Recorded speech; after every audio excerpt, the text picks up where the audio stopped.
그래서 모세에게 말씀하여 이르시되 이스라엘 자손에게 명령하여 돌이켜 바다와 믹돌 사이에 긴 아엘스본 맞은편 바닷가에 장막을 치게 하라.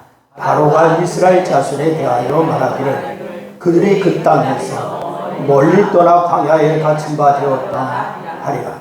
내가 바로의 마음을 완악하게 한즉 바로가 그들 뒤를 따르니 내가 그와 그의 온 군대로 말미암아 영광을 얻어 애굽 사람들이 나를 여호와인 줄 알게 하라 하시매 무리가 그대로 행하니라. 그 백성이 도망한 사실이 애굽 왕에게 알려지매 바로와 그 신하들이 그 백성에 대하여 마음이 변하여 이르되 우리가 어찌 이같이 하여 이스라엘을 우리를 섬김에서 놓아 보내겠는가 하고 바로가 곧 그 병거를 갖추고 그 백성을 데리고 갈새 선발된 병거 600개와 애굽의 모든 병거를 동원하니 지휘관들이 다 거느렸더라. 여호와께서 애굽 왕 바로의 마음을 완악하게 하셨으므로 그가 이스라엘 자손의 뒤를 따르니 이스라엘 자손의 담대히 나왔습니다. 애굽 사람들과 바로의 말들 병거들과 그 마병과 그 군대가 그들의 뒤를 따라 바알스본 맞은편 비아히롯 곁 해변 그들의 장막 침대에 미치니라. 바로가 가까이 올 때에 이스라엘 자손이 눈을 들어본즉 애굽 사람들이 자기들 뒤에 이른지라. 이스라엘 자손이 심히 두려워하여 여호와께 부르짖고 그들이 또 모세에게 이르되 애굽에 매장지가 없어서 당신이 우리를 이끌어내어 이 광야에서 죽게 하느냐. 어찌하여 당신이 우리를 애굽에서 이끌어내어 우리에게 이같이 하느냐. 우리가 애굽에서 당신에게 이른 말이 이것이 아니냐. 이르기를 우리를 내버려 두라. 우리가 애굽 사람을 섬길 것이라 하지 아니하더냐. 애굽 사람을 섬기는 것이 광야에서 죽는 것보다 낫겠노라. 모세가 백성에게 이르되 너희는 두려워하지 말고 가만히 서서 여호와께서 오늘 너희를 위하여 행하시는 구원을 보라. 너희가 오늘 본 애굽 사람을 영원히 다시 보지 아니하리라. 여호와께서 너희를 위하여 싸우시리니 너희는 가만히 있을지니라. 아멘. 할렐루야. 널리 알려진 그러한 무서운 얘기 가운데 하나가 이런 얘기가 있죠. 여리고성에 대한 이야기 중에 한 토막입니다. 어느 교회에서 있었던 일이라고 얘기하는데 실제로 있었던 일인지는 모르겠습니다. 한 목사님이 주일학교 성경 공부가 제대로 되고 있는가 알고 싶어서 주일날 교회에 뛰어 놀고 있는 어린아이 하나를 붙잡았습니다. 그리고 물었습니다. 너 우리 교회 주일학교 학생이지?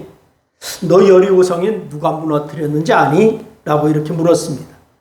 그러자 이 어린이는 당황한 듯 눈물을 글썽하면서 대답을 합니다. 목사님, 제가 안 무너뜨렸어요. 정말이에요. 이러는 거예요. 그러자 옆에서 놀고 있던 아이가 거들면서 대답을 합니다. 목사님, 쟤는 오늘 저랑 쭉 같이 있었어요. 이렇게 얘기하는 거예요. 그래서 목사님은 기가 막혀서 담당 교사를 찾아갔습니다. 선생님, 내가 이 아이에게 여리고성을 누가 무너뜨렸냐 물으니까 자기가 안 그랬다고 막 우기는데 도대체 어떻게 된 일입니까? 라고 하면서 물었습니다. 그래서 이 선생님이 대답하기를 목사님에게 이렇게 얘기합니다. 목사님, 그 애는 그렇게 말했다면 사실일 것입니다. 그 애는 저희 반에서 가장 바로 정직한 애거든요. 이렇게 얘기합니다. 여러분, 아마도 이 이야기는 성경에 대해서 무지한 신앙인의 모습을 풍자하기 위해서 만들어낸 이야기일 거예요. 그런데 문제는 이것이 풍자가 아니라 현실일 수도 있다라고 하는 사실입니다. 여러분, 성경에 무지하든지 아니면 하나님이 베푸신 놀라운 기적을 믿지 못하든지 예수를 믿고 교회를 다녀도 많은 그리스도인들이 이 기적에 대한 부정적인 생각을 가지고 있습니다. 과연 기적이 있느냐라고 하는 것이죠. 지금 이 시간에도 하나님의 기적을 베푸시느냐 하는 것, 이것에 대해서 의문을 갖고 있는 분이 혹시 있을 줄 모르겠어요. 오늘 이 본문 말씀을 보니까 이스라엘이 애굽에서 나와서 홍해바다를 앞에 두고 그렇게 겪는 사건을 설명하고 있습니다. 하나님은 이스라엘을 애굽에서 인도하실 때에 이상한 경로를 택하셨어요. 출애굽기 12장 37절 이후의 말씀에 보면은 이스라엘이 애굽의 람셋을 출발하여 숫곳에 이르렀다 라고 이렇게 얘기하고 있습니다. 그러면은 거기서 지중해를 따라서 북동쪽으로 올라가면은 바로 가나안입니다. 바로 쉬운 길이 있다라고 하는 말입니다. 길에 따라서 다르지만은 대략 2주에서 한 달이면은 갈 수 있는 거리입니다. 근데 직선 거리로 따지면 국경까지는 약 200km 정도 됩니다.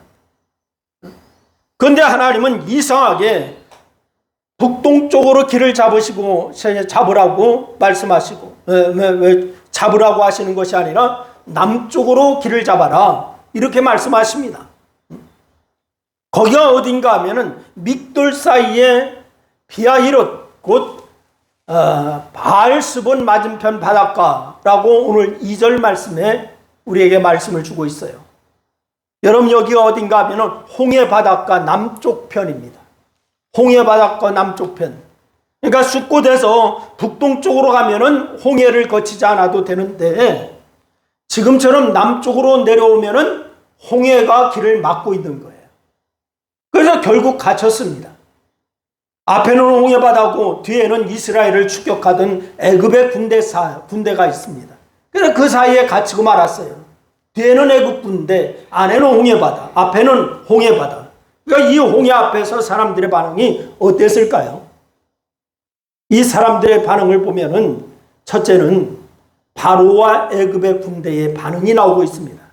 바로와 애굽의 군대 10가지 재앙을 통해서 하나님의 놀라운 기적을 경험하고서 많은 피해를 입었지만은 애굽의 바로는 그래도 군대를 보내어서 이스라엘을 뒤쫓기 시작했습니다.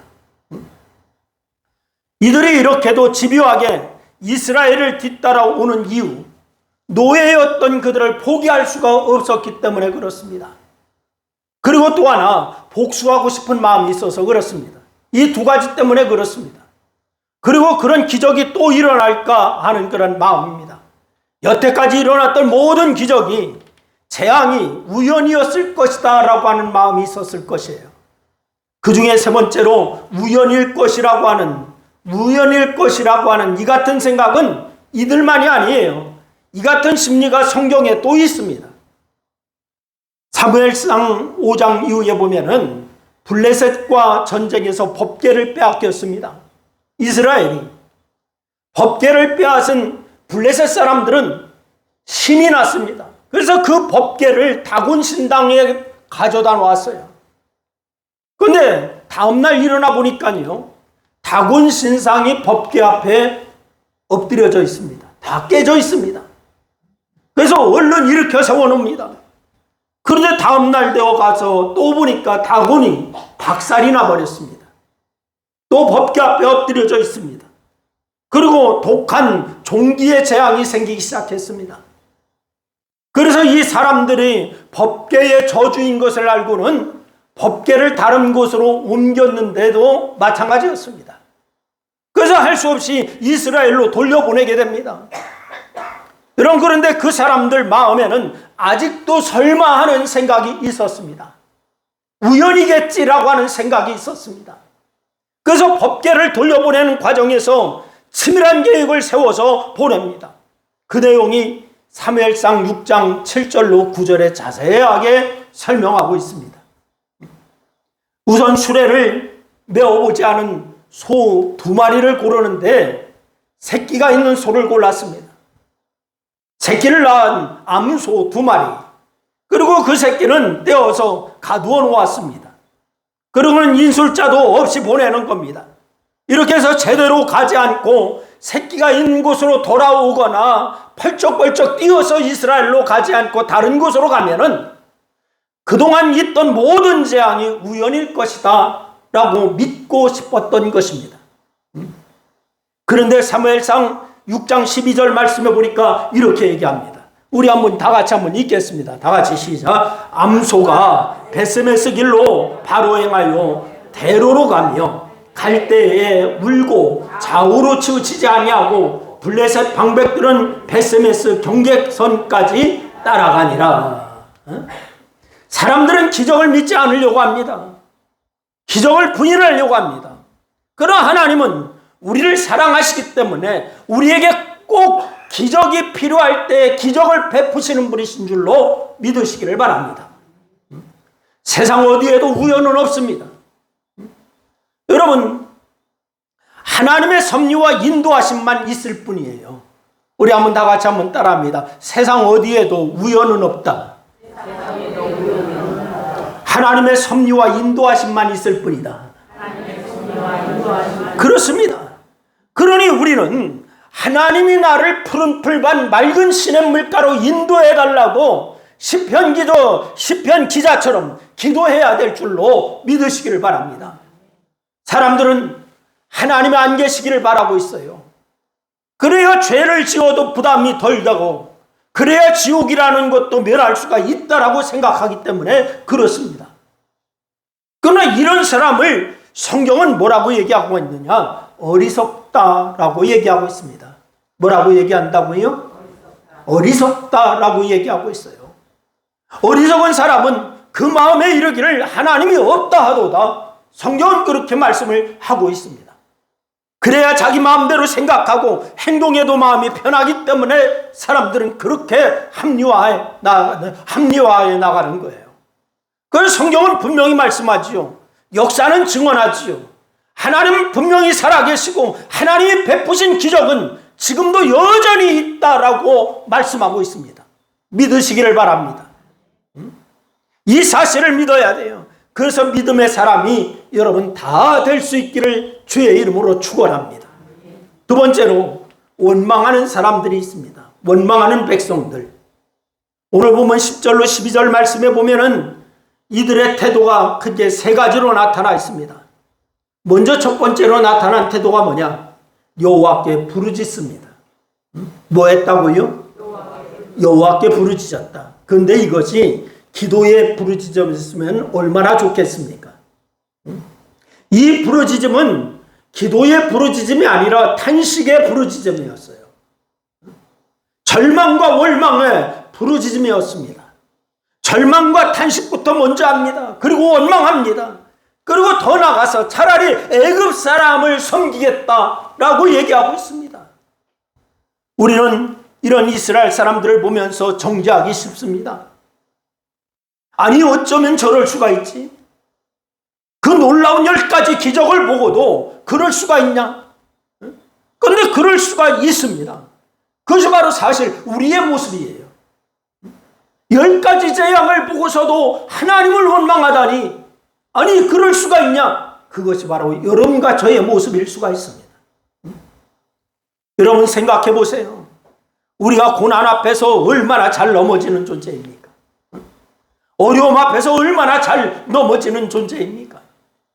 별것 아닌 것 가지고 믿음 생활 하니 많이 하고 있습니다.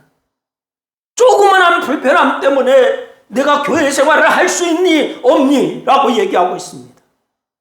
생각해보면 아무것도 아닌 것 가지고 사명이 흔들릴 때가 얼마나 많이 있습니까? 맡은 직분이 흔들릴 때가 얼마나 많습니까? 감정에 따라서 우리의 신앙이 얼마나 많이 흔들립니까? 여러분 우리도 그런 존재입니다. 연약한 질그릇 같은 존재들이라고 하는 사실을 부인할 수가 없습니다. 그러니 주님 붙잡고 기도해야 됩니다.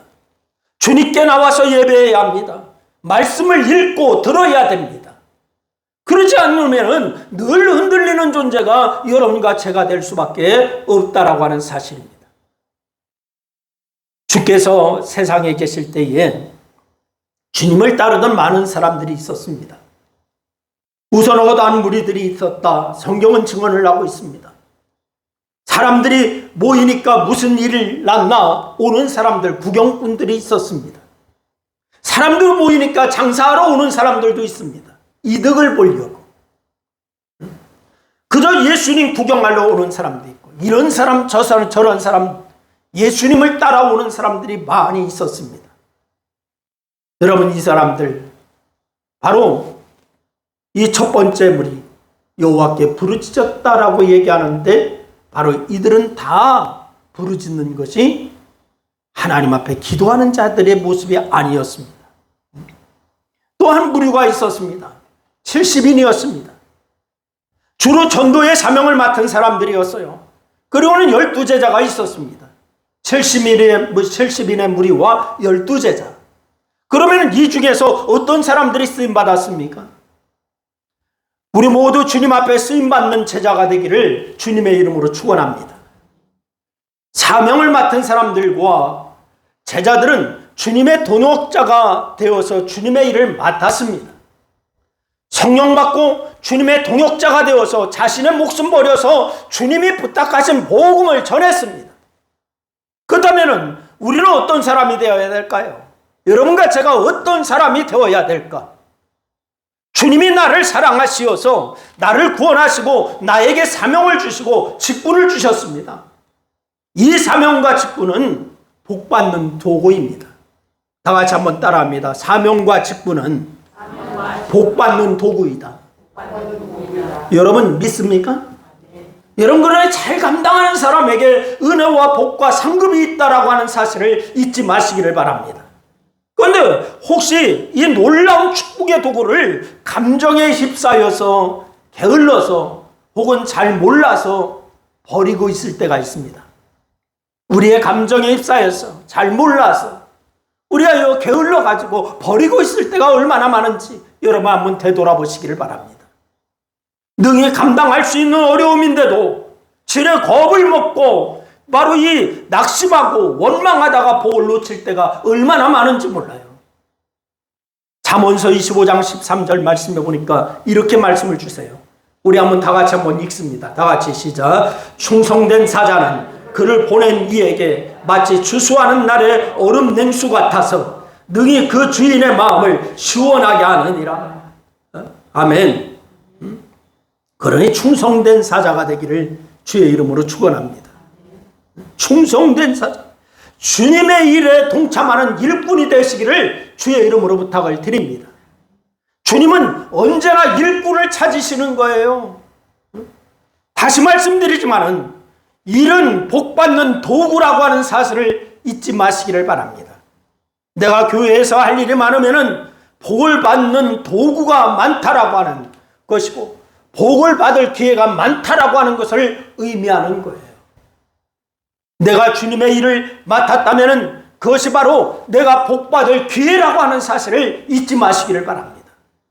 그게 일하는 일꾼에게 주시는 복입니다. 그런데 일을 맡아놓고도 나 몰라라 합니다. 여러분, 이것은 바로 복받는 것을 거둬 차는 것과 마찬가지예요. 우리 모두 원망의 사람이 아닌 충성의 사람으로 일꾼으로 주님 앞에 설 수 있기를 주님의 이름으로 축원합니다. 옆 사람에게 한번 인사해 주세요. 우리 충성의 사람이 됩시다. 일꾼의 사람이 됩시다. 인사해 주세요. 그래요. 모두가 복받는 여러분 되기를 주의 이름으로 축원합니다. 세 번째로는 믿음으로 기적을 보는 모세와 같은 사람이 있어요. 여러분, 오늘 보면 13절로 14절 말씀 우리 다 같이 한번 같이 읽겠습니다. 다 같이 시작. 모세가 백성에게 이르되 너희는 두려워하지 말고 가만히 서서 여호와께서 오늘 너희를 위하여 행하시는 구원을 보라. 너희가 오늘날 온 애굽 사람을 영원히 다시 보지 아니하리라. 여호와께서 너희를 위하여 싸우시리니 너희는 가만히 있을지니라. 할렐루야. 앞에는 홍해가 막혀있고 뒤에는 애굽의 군대가 추격해와도 모세가 본 것은 누구를 보느냐? 하나님을 보았습니다. 할렐루야. 누구를 보았다고요? 우리는 어때요? 앞에는 홍해가 있고 뒤에는 애굽의 군사가 쫓아와 고난이 있고 어려운 일이 있고 환난이 있어. 하나님을 봐야 되는데 우리는 어떻게 해요? 어떻게 했어요? 하나님을 바라보면 참 복된 자인데 원망과 불평이 앞서고 누구 원망하고 누구 때문에 그러고 환경 탓하고 이럴 때가 얼마나 많은지 몰라요. 여러분, 모세는 앞에 홍해가 막혀있고 뒤에 애굽의 군사가 쫓아온다 할지라도 그때 군사를 바라본 게 아니고 홍해를 바라본 게 아니라 누구를 바라보았다? 하나님을 바라보았어요. 그의 눈에는 홍해도 애굽의 군대도 보이지 않았어요. 오직 하나님만 보였어요. 그러기에 하나님을 보라고 외치고 있습니다. 하나님의 도우심을 보라고 외치고 있습니다. 사랑하는 여러분, 우리도 하나님을 볼 수 있기를 주의 이름으로 축원합니다. 하나님의 도우심을 볼 수 있기를 주님의 이름으로 부탁을 드려요. 그 사람에게 기적이 나타나는 거예요. 여러분, 바이올라 웰덴이라고 하는 사람이 있습니다. 이 사람이요, 이런 말을 해요. 만약 홍해가 당신 앞에 가로막혀 있고 왼쪽에는 산이요 오른쪽에는 광야가 있고 뒤에는 애굽의 군사들이 말을 타고 쫓아온다면 이때에 하나님을 찬양하기 시작하라. 왜냐하면 그 상황은 하나님의 기적이 일어나기에 안성맞춤인 때이기 때문이다 라고 얘기했어요. 그 상황에 하나님의 기적을 보기에 가장 안성맞춤인 때이다. 우리가 하나님을 바라보고 기도하기 시작하면 하나님은 일하시는 줄로 믿으시기를 바랍니다. 승패는 하나님의 손에 달려있고요, 하나님의 인도하심에 달려있다라고 하는 사실을 여러분 기억하시기를 바랍니다. 하나님의 일하시도록, 하나님이 싸우시도록 적극적으로 기도하시고 충성하시고 헌신의 모습이 있기를 주님의 이름으로 축원합니다. 하나님이 일하실 때에 완전한 승리가 일어나는 거예요. 그는 이미 승리했음을 확신하고 이미 치유되었음을 확신하시기를 주의 이름으로 축원합니다. 하나님이 예비하신 축복의 땅을 얻게 되었음을 확신하며 신뢰하고 나가는 믿음의 사람이 다 되기를 주의 이름으로 축원합니다. 여러분, 출애굽기 17장 16절 말씀을 보니까 아멜렉과의 전쟁에서 하나님은 이렇게 말씀하세요. 우리 한번 다 같이 읽겠습니다. 다 같이 시작. 여호와께서 맹세하시기를 여호와가 아멜렉과 더불어 대대로 싸우시리라 하셨다 하였더라. 할렐루야. 여러분, 그렇습니다. 하나님은 믿는 사람을 위하여 싸우시는 하나님이세요. 여러분, 믿는 사람을 위해서 일하시는 하나님이세요. 또 역대하 20장 15절 말씀해 보니까 암몬과 모압의 전쟁을 앞두고서 말씀하세요. 우리 한번 다 같이 읽습니다. 시작. 아시엘이 이르되 온 유다와 예루살렘 주민과 여호사밧 왕이여 들을지어다.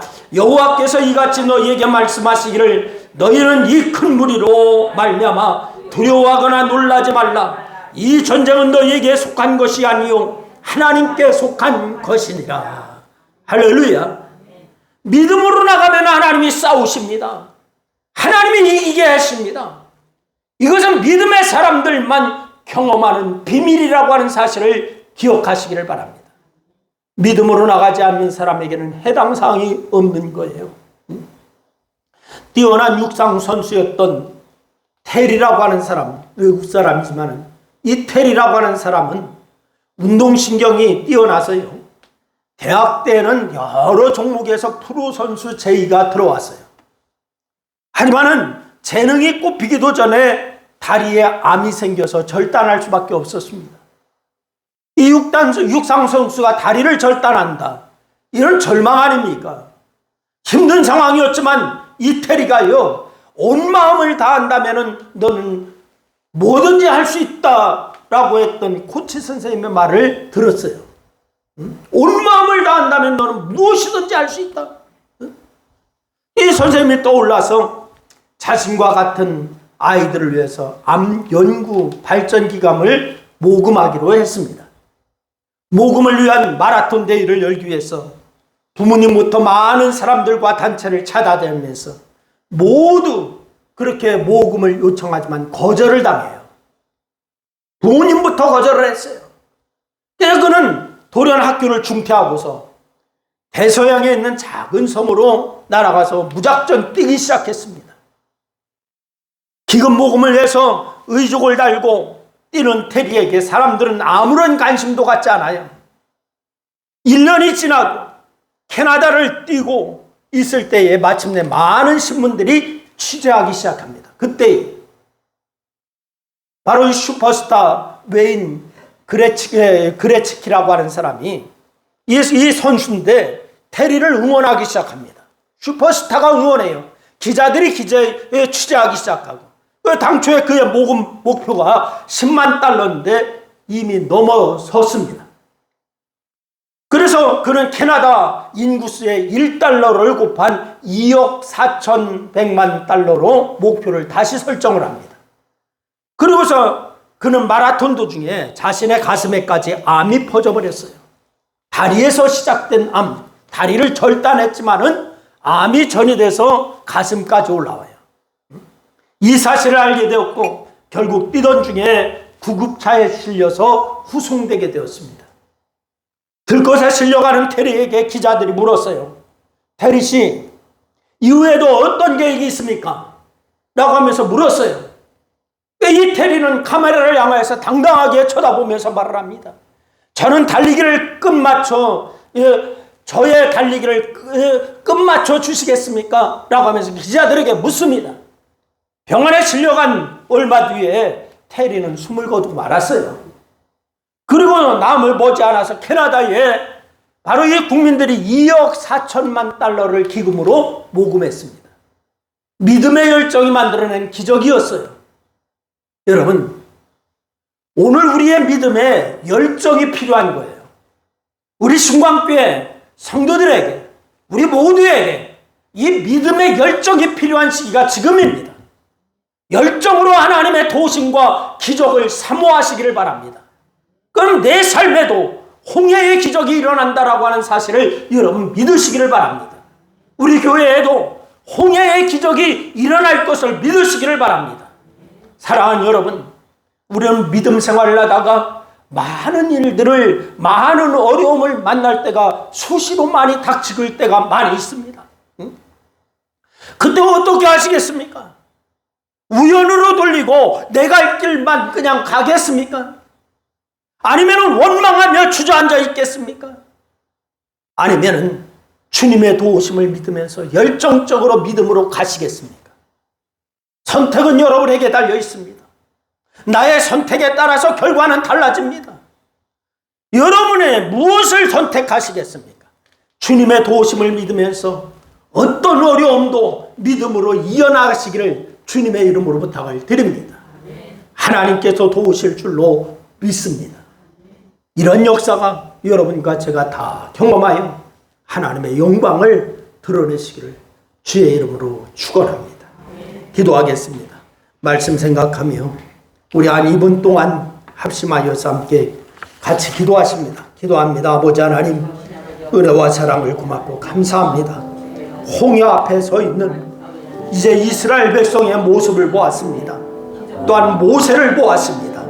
하나님, 우리 앞에 있는 어떠한 어려움이라 할지라도, 환경이라 할지라도 아버지 하나님, 우리가 그런 것 바라오지 아니하고 모세가 하나님을 바라본 것처럼 우리도 하나님을 바라볼 수 있는 믿음의 역사가 있게 하여 주시옵소서. 특별히 아버지 하나님, 이제 주님께서 말씀하시는 음성을 듣습니다. 이제 아버지 하나님, 너희는 두려워하지 말고 가만히 서서 여호와께서 오늘 너희를 위하여 행하시는 구원을 보라. 너희가 오늘 본 애굽 사람을 영원히 다시 보지 아니하리라라고 하는 그런 선언의 말씀을 우리도 아버지 하나님 믿음의 선언으로 하게 하시고, 이 말씀을 믿어 우리가 하나님을 바라볼 수 있도록 하나님 역사하여 주시옵소서. 우리에게 아버지 하나님의 믿음의 역사가 있게 하여 주시고, 믿음의 행보가 있게 하여 주시고, 오직 아버지 하나님의 악한 것들이 아니라 할지라도 우리는 믿음으로 주님 바라보고 승리하는 그런 역사만 있게 하여 주시옵소서. 오늘 아버지께서 역사하여 주시고 도와주심을 감사합니다. 믿음의 행보를 지속적으로 이루게 하여 주시옵소서. 예수님의 이름으로 기도드려옵나이다. 아멘.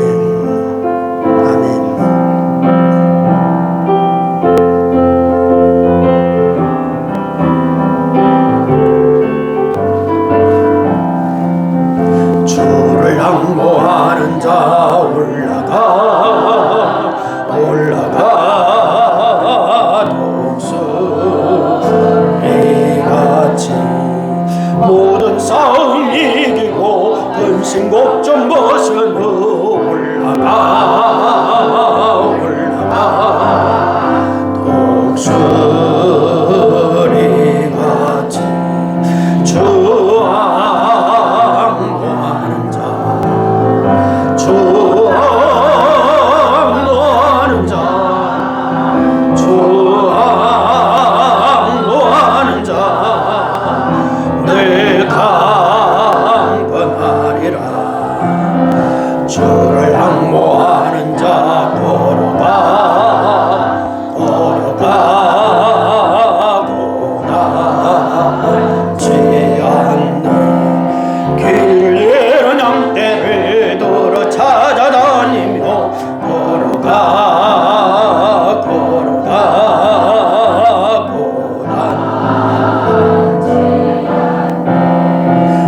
달려가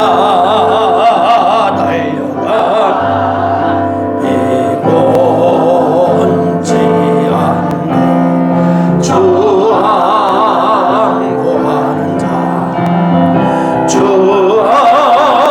항구하는 자 주 항구하는 자 늘 강건하리라 주를 항구하는 자 올라가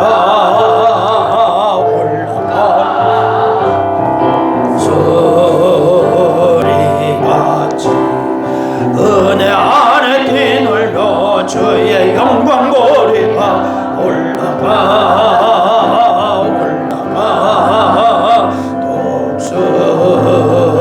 독수리같이 주 항구하는 자 주 항구하는 자 주 항구하는 자 늘 강건하리라. 아멘. 지금은 일생을 순종으로 살아가신 예수 그리스도의 은혜와 순종하는 자녀에게 축복을 예비하시는 하나님 아버지의 사랑과 순종의 기쁨을 누리게 하시는 성령의 교통하심에 인도하심이 어제나 오늘이나 영원토록 같으신 주님께 순종의 열매로 보답해 드리고자 결단하고 다시 한번 우리의 삶을 출발하는 사랑하는 성도들 무리 위에와 저들의 가정과 직장과 사업과 이 나라 위에 이제로부터 영원토록 함께하시기를 축원하옵나이다. 아멘.